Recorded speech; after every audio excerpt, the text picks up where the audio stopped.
ஒரு மான் ஓடிக்கொண்டிருக்கிறது.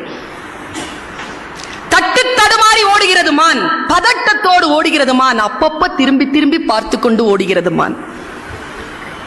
கேமராவை கொஞ்சம் திருப்புறோம் எதை பார்க்குதுன்னு. அங்கே ஒரு வேடன் அம்பை குறிவைத்துக் கொண்டிருக்கிறான்.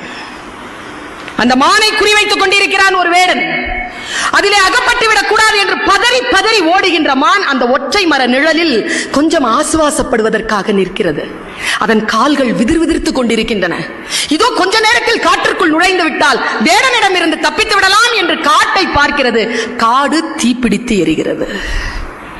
என்ன செய்வது என்ற பயத்தோடு திரும்பி பார்க்கிறது. அப்பொழுது காட்டிலிருந்து புறப்பட்டு வந்த ஒரு புலி மானை பார்த்து கொண்டு நிற்கிறது. என்ன செய்வது என்று தெரியாமல் இந்த பக்கம் போகலாம் என்று இடது பக்கம் திரும்பினால் எந்த மிருகத்திற்கும் பிடிக்காத வானத்தில் இருந்து பேர் இடி கேட்கிறது. அந்த வினாடியில் அது காலெல்லாம் நடுங்க யோசிக்கிறது. அதனால் அடுத்த அடி எடுத்து வைக்க முடியவில்லை. காரணம், அது பிரசவ வலியில் இருக்கிறது. இவ்வளவு சூழல். அப்பொழுது அது தன் ஆன்மாவிடம் பேசுகிறது. நான் என்ன செய்ய? ஆன்மா அதனிடத்தில் கேட்கிறது, ஏ மானே, திரும்பி வேடனிடத்தில் போய் அடிபட்டு சாக போகிறாயா? எரிகின்ற காட்டிலே போய் சாக போகிறாயா? அல்லது புலிக்கு இரையாக போகிறாயா? அல்லது இடிக்கு சிதைய போகிறாயா? என்ன செய்ய போகிறாய்? எதுவும் செய்யாத. இப்பொழுது இந்த வினாடியில் இயற்கை உனக்கு ஒரு கடமையை கொடுத்திருக்கிறது. அந்த கடமை இந்த குட்டியை ஈனுவது. அதை மட்டும் செய் என்று ஆன்மா கட்டளையிடுகிறது.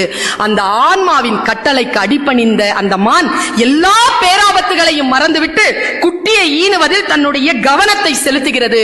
குட்டி ஈனக்கூடிய அந்த சூழலை வேடன் பார்க்கிறான். குட்டி இதோ பிறந்துவிட போகிறது என்கின்ற நிலையில் வேடன் கொஞ்சம் அந்த பக்கம் திரும்பி பார்க்கிறான். அங்கே ஒரு புலி நிற்கிறது. இந்த பிரசவ வாடைக்கு புலி வந்துவிடக் கூடாதே என்று மனம் ஏதோ ஒன்று செய்ய தன் அம்பை சரியாக புலியிடத்தில் திருப்புகிறான் வேடன். புலியை அடிக்கிறான். தன் மீது அம்பு பாய்ந்த போது தன்னை அடித்த வேடனை துரத்துகிறது புலி. 2 ஆபத்து காலி.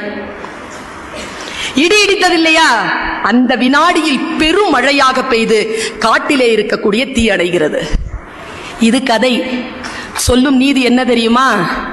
நீ உன் கடமையை முழுமையாக செய்தால் உன்னை சுற்றி இருக்கக்கூடிய பேராபத்துகளை இயற்கை பார்த்து கொள்ளும் என்கின்ற ஆழம்.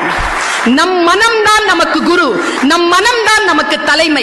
இந்த தலைமை சரியாக இருந்தால் சுற்றுச்சூழலும் சமூக தொண்டும் மிக சீரிய அளவில் இருக்கும். நல்ல தலைவர்களை உங்கள் மனதை அடையாளம் கண்டு கொள்ளுங்கள். அதுதான் நமக்கான ஆசீர்வாதம் என்று சொல்லிவிட்டு வாய்ப்பு